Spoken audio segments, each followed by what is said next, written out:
ആകാശവാണി. നമസ്കാരം. പ്രത്യേക വാർത്താ ബുള്ളറ്റിൻ വായിക്കുന്നത് ഉദയൻ കിളിയന്നൂർ. ബഹിരാകാശ യാത്രയിൽ നിർണായക അധ്യായം എഴുതാൻ ഒരുങ്ങി ഇന്ത്യ. ആക്സിയം സ്പേസ് ദൌത്യം AX-4ന്റെ ഭാഗമായി ഇന്ത്യൻ വ്യോമസേനയിലെ ഗ്രൂപ്പ് ക്യാപ്റ്റൻ ശുഭാംശു ശുക്ല അടുത്ത മാസം അന്താരാഷ്ട്ര ബഹിരാകാശ നിലയത്തിലേക്ക് യാത്ര തിരിക്കും. കേന്ദ്ര സഹമന്ത്രി ജിതേന്ദ്ര സിംഗാണ് ഇക്കാര്യം അറിയിച്ചത്. പ്രധാനമന്ത്രിയുടെ ഓഫീസിൽ അഡീഷണൽ സെക്രട്ടറിയായി സേവനമനുഷ്ഠിക്കുന്ന അരവിന്ദ് ശ്രീവാസ്തവ ധനമന്ത്രാലയത്തിലെ പുതിയ റവന്യൂ സെക്രട്ടറിയാകും. ജനറൽ സമീർ കുമാർ സിൻഹയാണ് പുതിയ വ്യോമയാന സെക്രട്ടറി. സന്തോഷ് കുമാർ സാരംഗിയെ നവ പുനരുപയോഗ ഊർജ്ജ മന്ത്രാലയ സെക്രട്ടറിയായും നികുഞ്ച ബിഹാരി ധലിനെ പാർലമെന്ററി കാര്യ മന്ത്രാലയ സെക്രട്ടറിയായും നിയമിച്ചു. ടോൾ പ്ലാസകളിൽ ഉപഗ്രഹാധിഷ്ഠിത ടോൾ പിരിവ് സംവിധാനം ആരംഭിക്കുന്നത് സംബന്ധിച്ച് തീരുമാനമെടുത്തിട്ടില്ലെന്ന് കേന്ദ്ര സർക്കാർ.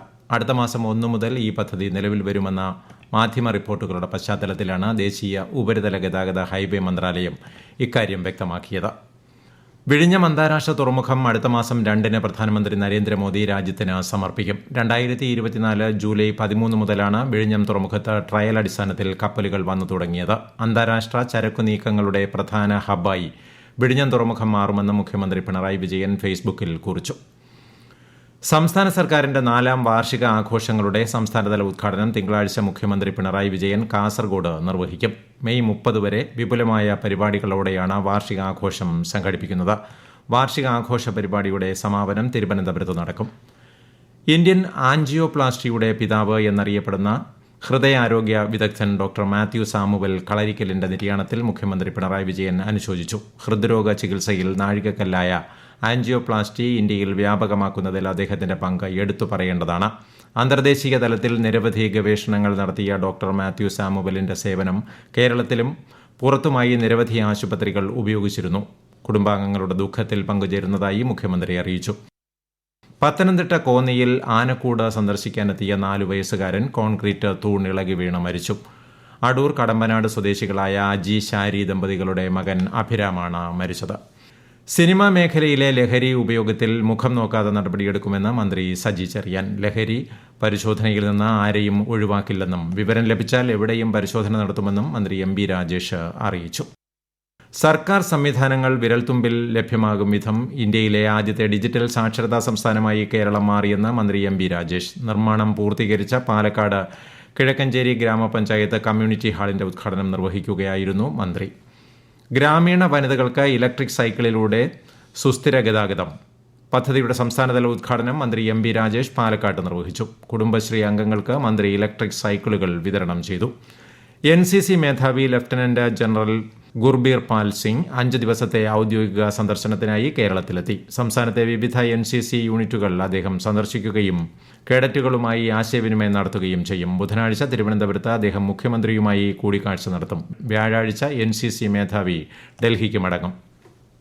മധ്യകേരളത്തിലെ നൂറ്റാണ്ടുകൾ പഴക്കമുള്ള കളരിപ്പയറ്റ് സമ്പ്രദായമായ ചെങ്ങന്നൂരാദി അംഗം നാളെ മുതൽ തിങ്കളാഴ്ച വരെ മാന്നാർ മുട്ടേൽ അങ്കത്തട്ടിൽ നടക്കും. മന്ത്രി സജി ചെറിയാൻ ഉദ്ഘാടനം ചെയ്യും. ഞായറാഴ്ച രാവിലെ ചെങ്ങന്നൂരാദി അനുസ്മരണ സമ്മേളനം ഗോവ ഗവർണർ PS ശ്രീധരൻപിള്ള ഉദ്ഘാടനം ചെയ്യും. ഈസ്റ്റർ തിരക്ക് പരിഗണിച്ച സംസ്ഥാനത്തെ 10 ട്രെയിൻ സർവീസുകളിൽ അധിക കോച്ച് ഉൾപ്പെടുത്തിയതായി റെയിൽവേ. കോഴിക്കോട് തിരുവനന്തപുരം ജനശതാബ്ദി, കാരയ്ക്കൽ എറണാകുളം, അമൃത മാവേലി മലബാർ എക്സ്പ്രസുകളിലാണ് തിങ്കളാഴ്ച വരെ അധിക കോച്ചുകൾ ഉൾപ്പെടുത്തിയത്.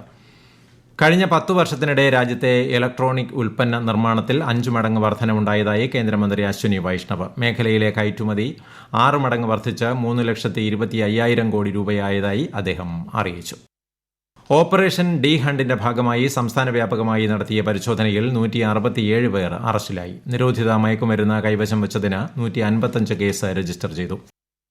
വനിതാ CPO റാങ്ക് ലിസ്റ്റിന്റെ കാലാവധി നാളെ അവസാനിക്കാനിരിക്കെ സമരപ്പന്തലിൽ ഉണ്ടായിരുന്ന 3 ഉദ്യോഗാർത്ഥികൾ ഉൾപ്പെടെ 45 പേർക്ക് കൂടി അഡ്വൈസ് മെമ്മോ ലഭിച്ചു. അഡ്വൈസ് മെമ്മോ ലഭിക്കാത്തവർ സെക്രട്ടേറിയറ്റിന് മുന്നിൽ സമരം തുടരും. Joint entrance examination JEE main പരീക്ഷയുടെ ഫലം നാളെ പ്രഖ്യാപിക്കുമെന്ന് നാഷണൽ ടെസ്റ്റിംഗ് ഏജൻസി അറിയിച്ചു. രാജ്യത്തെ വിവിധ എഞ്ചിനീയറിംഗ് കോളേജുകളിലേക്കുള്ള ബിരുദ പ്രവേശനത്തിന് ദേശീയ തലത്തിൽ നടത്തുന്ന പ്രവേശന പരീക്ഷയാണ് JEE. പഞ്ചാബ് അതിർത്തിയിൽ നിന്ന് BSF ആയുധങ്ങളും ഹെറോയിനും കണ്ടെടുത്തു. അതിർത്തി ജില്ലകളായ തരൻ, താരൻ, അമൃത്സർ എന്നിവിടങ്ങളിൽ നിന്നാണ് കഴിഞ്ഞ 36 മണിക്കൂറിനിടെ മയക്കുമരുന്നിന്റെയും ആയുധങ്ങളുടെയും ശേഖരം കണ്ടെടുത്തത്. വരാനിരിക്കുന്ന ബീഹാർ നിയമസഭാ തെരഞ്ഞെടുപ്പിനുള്ള ഒരുക്കങ്ങൾ തെരഞ്ഞെടുപ്പ് കമ്മീഷൻ ആരംഭിച്ചു. 280 ബൂത്ത് തല ഏജന്റുമാർക്കായി കമ്മീഷൻ ന്യൂഡൽഹിയിൽ 2 ദിവസത്തെ പരിശീലന പരിപാടി സംഘടിപ്പിച്ചു. പ്രത്യേക വാർത്താ ബുള്ളറ്റിൻ കഴിഞ്ഞു. അടുത്ത വാർത്താ പ്രക്ഷേപണം നാളെ രാവിലെ 6:45.